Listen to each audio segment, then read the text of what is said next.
प्रिय विद्यार्थियों, प्रस्तुत वीडियो में हम अभिज्ञान शाकुंतलम के तृतीय अंक की श्लोक संख्या 5 से 8 तक का अध्ययन करेंगे। अभी तक हमने अध्ययन किया कि दुष्यंत ने सारे राक्षसों को भगा दिया है, यज्ञ क्रियाएं निर्विघ्न समाप्त हो गई है और निर्विघ्न चल भी रही है।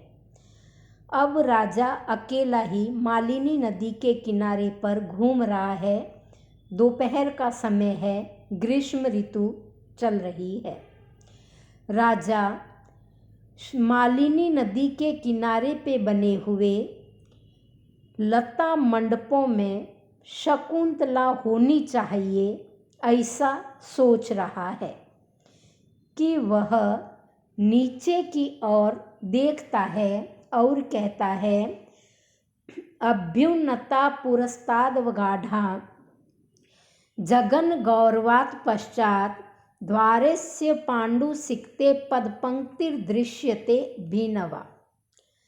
अर्थात पांडु सिक्ते, पांडु पीली पीली बालू में, अस्य द्वारे इसके द्वार पर, पुरस्तात आगे की ओर, अभ्युन्नता उठी हुई तथा पश्चात पीछे की ओर, जगन गौरवात नितंबों के भारी होने के कारण, अवगाढ़ा दबी हुई, पद पंक्ति पैर के पंक्ति, पद चिन्हों की पंक्ति, अभिनवा ताजी नवीन नूतन, दृश्यते दिखाई दे रही है। राजा दुष्यंत मालिनी नदी के किनारे पर भ्रमण कर रहा है। वहाँ बैंत की लताओं से निर्मित लता मंडप है, लता कुंज है। राजा जब उस लता कुंज के दरवाजे के बाहर देखता है तो उसे पीली पीली बालू के अंदर कुछ पैरों के निशान दिखाई देते हैं जो बिल्कुल ताज़ा है, और वह पद पंक्ति लता कुंज की ओर किसी के जाने का संकेत दे रही है। वो जो पद पंक्ति है, राजा को प्रतीत होता है कि यह पैरों के निशान शकुंतला और उनकी सखियों के ही होने चाहिए। विशेषकर शकुंतला के पद चिन्ह राजा पहचान जाते हैं, क्योंकि वो जो पैरों के चिन्ह हैं वो आगे की ओर से अर्थात पंजे की तरफ से तो बालू में गहरे दबे हुए हैं, आगे से उठे हुए हैं, परंतु जो एडी का भाग है, पांव का पीछे का भाग है, वो बालू मिट्टी में कुछ दबा हुआ है, गहरा दबा हुआ है।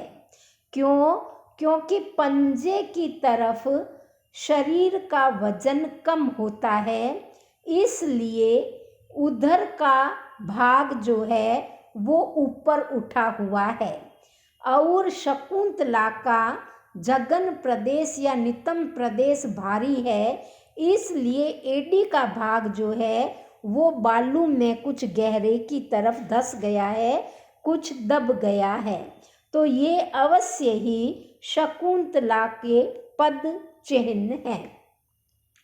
अब राजा उस लता कुंज में छिप करके देख रहा है। अब दृश्य इस प्रकार है कि शकुंतला और उसकी दो सहेलियां अनुसुईया व प्रियंवदा तीनों परस्पर वार्तालाप और क्रियाकलाप कर रही है। राजा वो देख भी रहा है और सुन भी रहा है, परंतु सखियों को नहीं पता कि उन्हें कोई देख रहा है, सुन रहा है। वो बेफिक्र होकर अपना परस्पर वार्तालाप जारी रखती है। राजा वृक्ष के पीछे छिपकर लता मंडप के दरवाजे की ओट में होकर उनका वार्तालाप सुन रहा है। सखियाँ और राजा जो है, सखियाँ शकुंतला से बातें करती है। शकुंतला कहती है कि तुम दोनों मुझे पंखे से हवा कर रही हो क्या? मुझे तो पता ही नहीं चल रहा। दोनों सखियाँ विषाद का अभिनय करती है, एक दूसरे को देखती है। राजा को प्रतीत होता है कि शकुंतला अत्यधिक अस्वस्थ लग रही है, लेकिन ये क्या लू का दोष है या काम का दोष है? जो मेरी कामावस्था है, कहीं शकुंतला की भी वही प्रेमावस्था या कामावस्था तो नहीं है जो उसे पीड़ित कर रही है? शकुंतला किस प्रकार लग रही है? प्रियायाः स्तन्योस्तोषिरं शिथिलित मृणालेक वलयम। प्रिया शकुंतला के स्तन वक्षस्थल पर न्यस्त किया गया है उशिरम खस का लेप। शिथिलत ढीला मृणाल कमल नाल का एक वलयम, वलय कहते हैं कंगन को, कड़े को, एक कंगन पहनाया हुआ है। सा बाधम पीड़ित इदम वपुः, यह शरीर किमपि कमनीयम, कितना सुंदर प्रतीत हो रहा है। कामम कामदेव मन, कामम भले ही मनसिच, कामदेव का और निदाघ प्रसारयो, ग्रीष्म के प्रसार का तापह ताप समह समान होता है। तू परंतु युवतीसु, युवतियों के विषय में, ग्रीष्मस्य गर्मी की ऋतु इस प्रकार का अपराधम, अपराध सुभगम सुंदरता के साथ नहीं करती है। राजा कह रहे हैं कि शकुंतला का सखियाँ लू लगने का उपचार कर रही है। उसके शरीर पर खस का लेपन सखियों ने किया है, कमल नाल का कंगन बनाकर उसके एक हाथ में पहनाया है, और वह अस्वस्थ भी लग रही है, पीड़ित भी लग रही है, फिर भी उसका शरीर अत्यंत सुंदर और कमनीय प्रतीत हो रहा है। तो राजा ऐसा सोचता है कि यह लू तो नहीं दिखाई देती, क्योंकि माना कि लू का या गर्मी का प्रकोप तथा कामदेव का प्रकोप, दोनों का ताप समान होता है। उसमें भी बेचैनी, उसमें भी बेचैनी। ग्रीष्म में लू लग जाए तो उसमें भी शरीर का तापमान, टेम्परेचर बढ़ जाता है, और काम में भी तापमान बढ़ जाता है। तो दोनों का ताप भले ही समान होता है, परंतु अगर लू लगी हुई होती तो वह इस प्रकार युवतियों को सुंदरता प्रदान नहीं करती।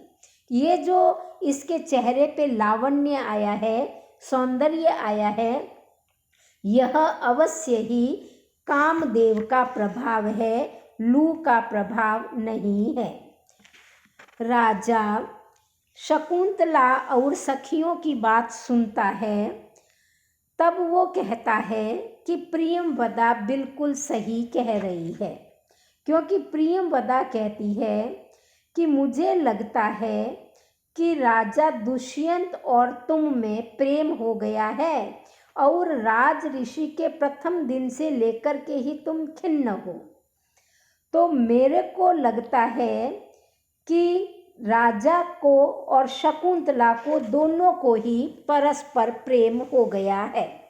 यह वार्तालाप अनुसुईया और प्रियंवदा के बीच में चल रहा है, क्योंकि उनका मानना है कि यह ग्रीष्म ऋतु का अपराध नहीं है, बल्कि यह कामदेव का अपराध है, जिसने शकुंतला को इस अवस्था को प्राप्त करा दिया है। प्रियंवदा की यह बात राजा को भी सत्य प्रतीत होती है, और वह कहता है, अविदितम आह प्रियंवदा, प्रियंवदा बिल्कुल सत्य बोल रही है। तथा ही क्योंकि क्षाम क्षाम कपोलम माननम मुरह काठिन्य मुक्त स्तनम, शकुंतला की क्या दशा हो गई है।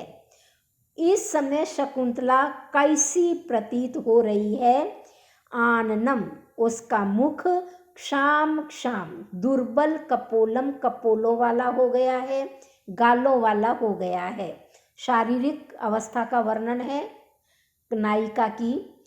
उरह काठिन्य मुक्त स्तनम, उरह जो हृदय है, वक्षस्थल है, वो कठोरता से रहित ढीले स्तनों वाला हो गया है। मध्याहा जो कटी प्रदेश है, कमर है, वो क्लांत, पहले ही पतली थी, अब क्लांत, तरह तरफ प्रत्यय का प्रयोग है जो अधिक के अर्थ में आता है, और अधिक क्लांत हो गई है। कटी प्रदेश पहले से और अधिक पतला हो गया है। अंसौ कंधे पहले से ही झुके हुए हैं, अब अंसौ पहले कंधे प्रकाम अत्यधिक विनतौ झुक गए हैं। छवि कांति पांडुरा पीली पड़ गई है। पत्रानाम पत्तों को शोषणेन सुखाने वाली मरुता वायु के द्वारा स्पृष्टा छुई गई माधवी लता इव, माधवी लता के समान मदन क्लिष्टा, काम से पीड़ित इयम यह शकुंतला शोच्या शोचनीय, च आलक्ष्य और प्रिय दर्शना प्रिय दर्शन आलक्ष्यते दिखाई दे रही है। राजा कहता है कि यह शकुंतला इस समय बड़ी शोचनीय अवस्था को प्राप्त हो गई है, लेकिन शोचनीय के साथ साथ वो बड़ी प्रिय भी प्रतीत हो रही है। यदि इससे लू लगती तो ये प्रिय प्रतीत नहीं होती। रईस में शकुंतला की एक कामातुर नायिका के रूप में चित्रण किया गया है। उसका शरीर जो है, उसकी छवि पीली पड़ गई है, वो पहले से दुर्बल हो गई है, और उसके कंधे भी झुक गए हैं। वो उस प्रकार प्रतीत हो रही है मानो किसी माधवी लता को गर्मी ने झुलसा दिया हो, उसके पत्तों को सुखा दिया हो। ग्रीष्म काल में जब दोपहर में लू चलती है तो माधवी लता जो कि एक नाजुक बेल होती है, उसके पत्ते सूख जाते हैं, और उस अवस्था में वह शोचनीय एवं प्रिय दर्शना लगती है। उसी प्रकार शकुंतला भी काम की गर्मी से सूखने के कारण पीड़ित और प्रिय दर्शना प्रतीत हो रही है। शकुंतला से सखियां पूछती है कि तुम हमें अपनी पूरी बात नहीं बताओगी क्या, कि तुम किस चिंता के कारण इस अवस्था को प्राप्त हो गई हो। तब शकुंतला कहती है कि सहेली तुम्हें नहीं बताऊंगी तो मैं किसे बताऊंगी।